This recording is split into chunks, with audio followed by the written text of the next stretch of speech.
Hello friends, आज है 2 मई 2020 और देखते हैं आज कौन कौन से करंट अफेयर्स के टॉपिक्स हैं।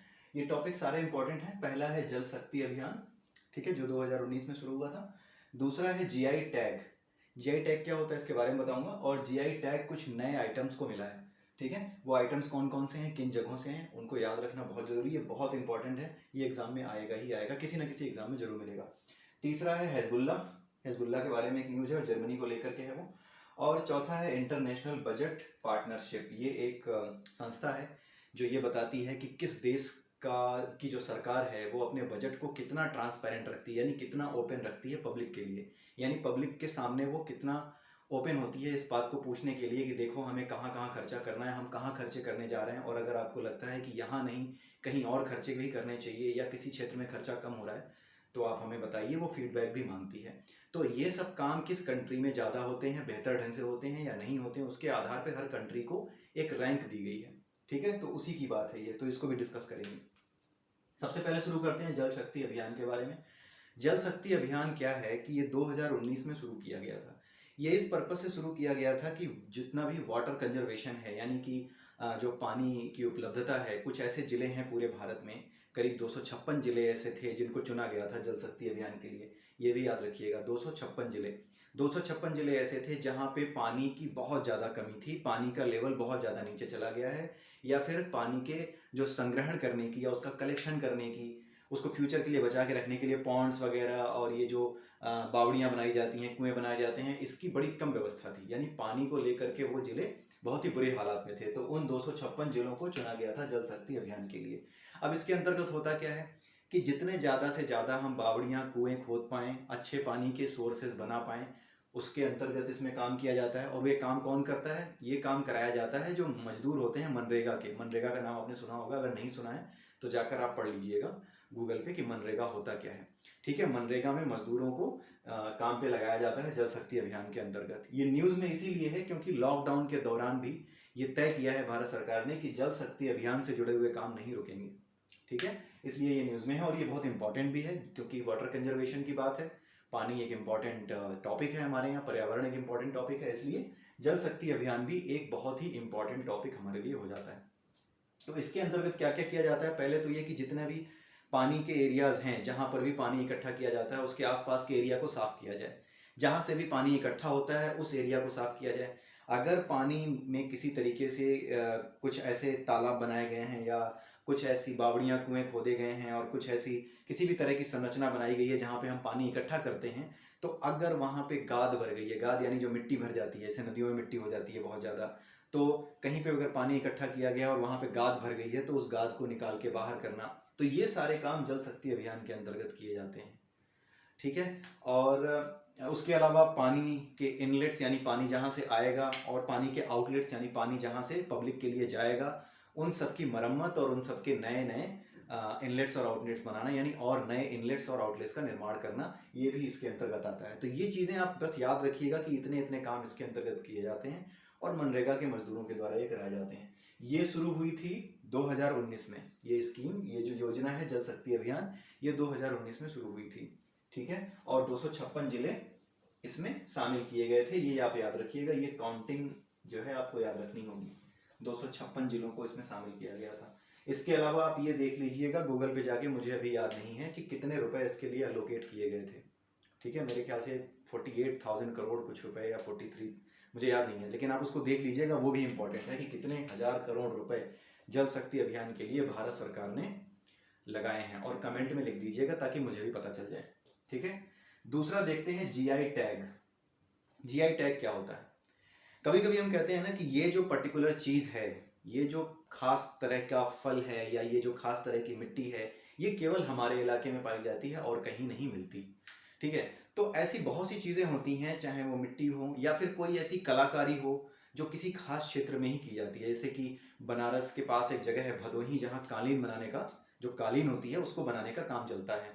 तो वो एक ऐसी जगह है भदोही जहाँ पे कालीन विशेष रूप से बनाई जाती है और वहीं से इसकी शुरुआत भी हुई थी। तो वहाँ पे उनकी एक विशेषता है उस जगह की कि कालीन बनेगी। जैसे मुरादाबाद में पीतल के सामान है, ठीक है। इस तरह की जो जगह होती हैं जहाँ पे एक खासियत होती है किसी एक चीज़ को लेकर के, तो उसको एक टैग दे दिया जाता है गवर्नमेंट ऑफ इंडिया के द्वारा। उसके लिए अप्लाई करना पड़ता है स्टेट को या उस जिले को कि हमें ये टैग दे दो, ये हमारी खासियत है, इसलिए हम ही इसको अपनी वो बनाएंगे, प्रॉपर्टी बनाए। मतलब प्रॉपर्टी तो नहीं है, आप ये कह सकते हो कि हम उसको हमारा जिला ही या हमारा जो जगह है या गांव है, शहर है, कुछ भी है, वो ही शहर इसकी खास पहचान होगा, और कोई दूसरा शहर या दूसरा कोई जिला या दूसरा कोई प्रदेश इसे अपना नहीं बता सकता, अपने यहाँ की खासियत नहीं बता पाएगा। तो ये करने से फ़ायदा ये होता है कि उस प्रोडक्ट को एक ब्रांड मिल जाता है एक तरीके का, और फिर उस प्रोडक्ट को उस ब्रांड के नाम पे, खासियत के नाम पे उसे इंटरनेशनल मार्केट में या नेशनल मार्केट में बेचने पे फ़ायदा होता है। जो बनाते हैं कलाकार उनको फ़ायदा होता है, और एक नाम भी होता है कि हाँ ये इस जगह की खासियत है, और एक तरीके की वो सांस्कृतिक विरासत की तरह भी गिना जाने लगता है। ठीक है, तो इस साल इसी तरीके के 3 और आइटम हैं। पहले और भी बहुत से आइटम दिए जा चुके हैं, लेकिन इस साल किन आइटम्स को मिला है आप उनको याद रखिएगा। उससे पहले ये देख लेते हैं कि जीआई टैग के लिए एक्ट कौन सा आया था, भारत में किस नियम के अंतर्गत जीआई टैग दिया जाता है। तो भारत में geographical indication of goods act, geographical indication of goods act, ये कानून आया था 1999 में। उसको पेश किया गया था, कानून बना था। उसके बाद इसको लागू कब किया गया, 2003 में। 2003 में इसको लागू किया गया था। ठीक है, ये दो चीजें आप याद रखिएगा। Geographical indication of goods act कब आया था, 1999 में। लागू कब हुआ, 2003 में। ठीक है, उसके अलावा और जो इंपॉर्टेंट चीज है वो ये है कि सबसे पहला जियोग्राफिकल इंडिकेटर टैग भारत में किस चीज को दिया गया था, तो इसको भी याद रखिए। सबसे पहला जियोग्राफिकल इंडिकेटर टैग भारत के अंदर जिस चीज को दिया गया था उसका नाम था दार्जिलिंग टी। तो दार्जिलिंग की जो चाय है ना, उसे जियोग्राफिकल इंडिकेटर टैग दिया गया था। इसको भी याद रखिएगा कि सबसे पहला जीआई टैग वाला आइटम इंडिया में कौन सा था, दार्जिलिंग टी। ठीक है, अब देखते हैं कि इस साल कौन कौन से आइटम्स ऐड हुए हैं इसमें। तो सबसे पहला है चाक हाउ। चाक हाउ, CHAK हाइफन, बीच में हाइफन लगा हुआ है, डैश लगा हुआ, उसके बाद HAO हाउ। ये क्या है चाक हाउ, ये स्थानीय भाषा है मणिपुर की, जिसमें इसका मतलब होता है ब्लैक राइस यानी काला चावल। काले चावल को मणिपुर के लोग स्थानीय भाषा में चाक हाउ कहते हैं, ये याद रखिएगा। ब्लैक राइस की जगह चाक हाउ के नाम से भी एग्जाम में आ सकता है। ठीक है, तो चाक हाउ मणिपुर का काला चावल।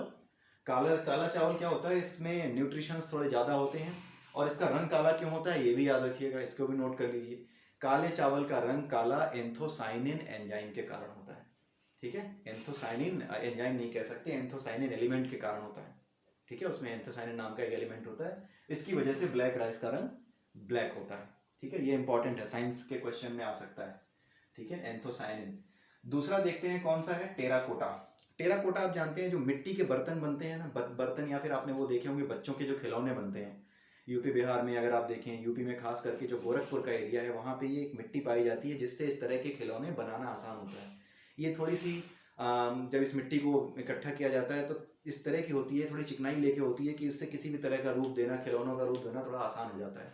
तो ये टेराकोटा होती है, इस कला को टेराकोटा कहते हैं। तो टेराकोटा के जो खिलौने होते हैं उसको गोरखपुर के अंदर जीआई टैग मिला है। यानी टेराकोटा यानी कि जो मिट्टी के खिलौने होते हैं, उन खिलौनों को अब गोरखपुर ये कह सकता है कि ये हमारे यहाँ की खास पहचान है। ठीक है, और कोई दूसरा स्टेट नहीं, दूसरा जिला या भारत का दूसरा स्टेट नहीं कह सकता कि ये हमारे यहाँ की खास पहचान है। हर चीज़ को जब खास पहचान मिल जाती है किसी जगह को लेकर के, तो वो जगह के अलावा कोई दूसरी जगह का कोई भी व्यक्ति या कोई भी सरकार या किसी भी तरह की संस्था उसको अपने यहाँ की खासियत अब नहीं बता पाएगी। ठीक है, तो टेराकोटा कहाँ का है, गोरखपुर, उत्तर प्रदेश के अंदर है गोरखपुर। तीसरा है कदलई मिट्टी। कदलई मिट्टी ये मिट्टी नहीं है, ये तमिलनाडु का एक खाद्य पदार्थ कह लो, या ये कह लो कि एक मिठाई है खास तरीके की। जैसे आपने गुड़ वाली पट्टी देखी होगी, जब आपकी जो लोहड़ी होती है या खिचड़ी का जब फेस्टिवल होता है तो आपने देखा होगा कि एक गुड़ गुड़ गुड़ होता है, गुड़ को पिघला करके उसके ऊपर जो है आप थोड़ा पीनट्स वगैरह डाल देते हो, पीनट्स यानी मूंगफलियां डाल करके उसकी पट्टियां बनाते हो। तो ऐसा ही कुछ होता है वहां पर भी, कदलाई मिट्टी। ठीक है, तो पीनट और जैगरी इन दोनों को मिला करके एक पट्टी बनाई जाती है, ये वहाँ की खासियत अब बन गई है, कदलाई मिट्टी कहते हैं उसको। वो मिट्टी मिट्टी में समझ लेना, ये सॉइल में समझ लेना, वो कदलाई मिट्टी का मतलब एक पट्टी, एक तरह का क्या बोलते हैं उसको, मिठाई कह सकते हो आप उसको। ठीक है, और वो मिठाई अब जो तमिलनाडु है उसकी खास बात बन गई है। तो कदलाई मिट्टी तमिलनाडु से। ठीक है, तो तमिलनाडु में कदलाई मिट्टी को जियोग्राफिकल इंडिकेटर टैग दिया गया है। इतने फैक्ट्स अगर आपको याद है तो जीआई टैग से रिलेटेड कोई भी चीज़ आएगी तो आपसे गलत नहीं होगी, ठीक है, इससे ज़्यादा आएगी भी नहीं। मेन मेन चीज़ें मैंने बता दी, चा खाओ, ब्लैक राइस का रंग ब्लैक क्यों है, geographical indication of goods act कब आया, ठीक है, और ये 3 नए आइटम जो ऐड हुए, और सबसे पहला आइटम जो ऐड किया गया था जियोग्राफिकल इंडिकेटर टैग में, ठीक है, उनके बारे में अगर आपको पता है तो इतना काफ़ी है, इससे ज़्यादा नहीं आएगा। रिटन एग्जाम में बहुत कम चांसेस हैं कि इस पे कुछ आए, आप अपनी तरफ से मेंशन कर सकते हो जब भी आप कहीं ट्रेड से रिलेटेड बात होती है या फिर कहीं कॉपीराइट से रिलेटेड बात होती है तो वहाँ पे इसका मेंशन कर सकते हो। अब 2 छोटे छोटे आइटम है। तीसरा आइटम है हिजबुल्ला। हिजबुल्ला जो है ये ईरान का एक संगठन है, ईरान का एक मिलिशिया है। मिलिशिया और मिलिट्री में अंतर होता है। मिलिट्री जो है देश की एक वैध सेना होती है, जिसको वैधता मिली होती है कि हाँ ये जो है देश की सेना है, ठीक है, इसकी देखभाल करता है, इसकी देश जिम्मेदारी लेता है। लेकिन एक चीज होती है मिलिशिया। मिलिशिया उनको कहते हैं ग्रुप ऑफ पीपल है, जैसे मैं हूँ, 8-10 लोग, 15 लोग, 1000 लोग, 2000 लोग, 20,000 लोग, लाखों लोग इकट्ठे कर लिए और हमने खुद अपने लिए हथियार खरीद लिए और हमने कहा कि हम जो है आज से धर्म की रक्षा करेंगे। तो ये जो है लोग मिलिशिया होते हैं जो खुद से हथियार उठा करके ये क्लेम करते हैं कि हम सिर्फ और सिर्फ गलत का विरोध करेंगे, लेकिन उसकी आड़ में बहुत से दूसरे काम भी चलते रहते हैं। तो ऐसा ही एक ग्रुप है हिजबुल्ला, ठीक है, उसको किसी तरह का आतंकवादी संगठन ईरान ने घोषित नहीं किया था, कहीं किसी जगह ने घोषित नहीं किया था, लेकिन अभी जर्मनी ने क्या किया है, इसको एक टेररिस्ट ऑर्गेनाइजेशन घोषित कर दिया है कि हमारी धरती पर यानी जर्मनी की धरती पर हिजबुल्ला का कोई भी व्यक्ति होगा तो उसे टेररिस्ट माना जाएगा, और हिजबुल्ला ऑर्गेनाइजेशन की कोई भी रिप्रेजेंटेशन होगी तो उसे एक टेररिस्ट आउटफिट माना जाएगा, यानी आतंकी संगठन माना जाएगा। तो बस इतना याद रखिएगा। इसको लेकर के जर्मनी और ईरान में थोड़ी टसल सी चल रही है। आप इसकी बैकग्राउंड अगर देखना चाहते हैं तो गूगल पे एक बार सर्च मार लीजिएगा, हिजबुल्ला ईरान एंड जर्मनी, ये लिखिएगा, आपको कोई ना कोई न्यूज़ आइटम जरूर मिल जाएगा, इसमें थोड़ी डिटेल मिल जाएगी। उसको बहुत ज़्यादा नोट करने की जरूरत नहीं है, बस उसको एक न्यूज़ की तरह पढ़ लीजिए, ठीक है, हर चीज़ नोट नहीं की जाती, ठीक है, तो उसे एक न्यूज़ की तरह पढ़ लीजिए कि हाँ क्या किस वजह से ये हुआ, क्या चक्कर है, इनके पीछे क्या रीज़न है, किस लिए ये कर रहे हैं ऐसा। इंटरनेशनल बजट पार्टनरशिप, ये चौथा और लास्ट आइटम है आज का।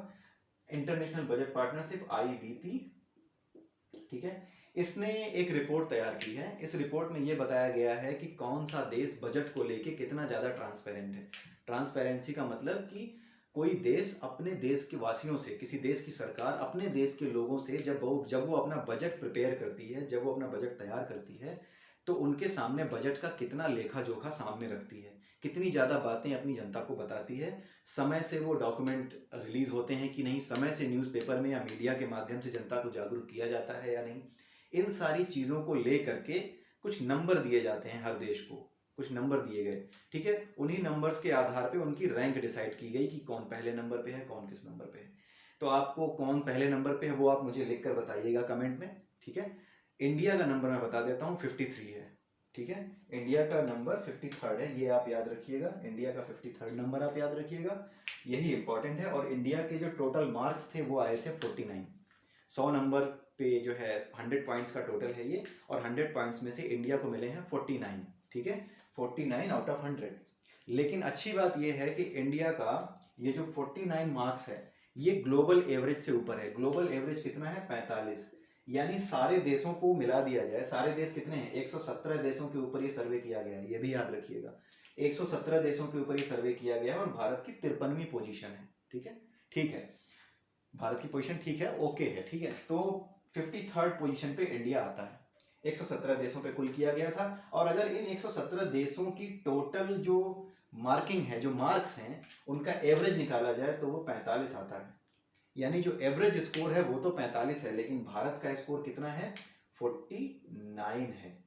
इसका मतलब क्या हुआ कि भारत औसत से अच्छा प्रदर्शन कर रहा है। भाई औसत 45 है, भारत का 49 है, तो औसत से अच्छा प्रदर्शन भारत का रहा है। ये बहुत इंपॉर्टेंट है, खास करके तब आप जब आप रिटन एग्जाम में कोई आंसर लिख रहे हो, क्योंकि रिटन एग्जाम में आप ये मेंशन कर सकते हैं जब भी बजट की बात हो या फाइनेंशियल ट्रांसपेरेंसी की बात हो या फाइनेंस को लेकर के कोई क्वेश्चन आंसर आपको लिखने को दिया जाए, जहाँ पे इस तरह का आपको लगता है कि कोई कॉन्टेक्स्ट ऐसा है जहाँ पे आप इस चीज़ को मेंशन कर सकते हो कि हाँ भारत में इस तरह की चीज़ ट्रांसपेरेंट है, तो आप वहाँ पर बता सकते हो कि भारत ग्लोबल एवरेज में अच्छा था बाकी देशों की तुलना में, बजट को लेकर के भारत ग्लोबल एवरेज में अच्छा था, क्योंकि बजट को लेकर क्वेश्चन आते हैं, तो वहाँ पे आप ये बता सकते हो कि बजट को लेकर के भारत में जो बजटरी सिस्टम है वो बेटर है, और ये इस बात से भी साबित हो चुका है किससे कि आईबीपी ने जो रैंकिंग बनाई थी उसमें भारत का ग्लोबल एवरेज से ज़्यादा था, जो औसत से अच्छा प्रदर्शन था। भारत के जो मार्क्स थे वो ग्लोबल एवरेज से ज़्यादा अच्छे थे,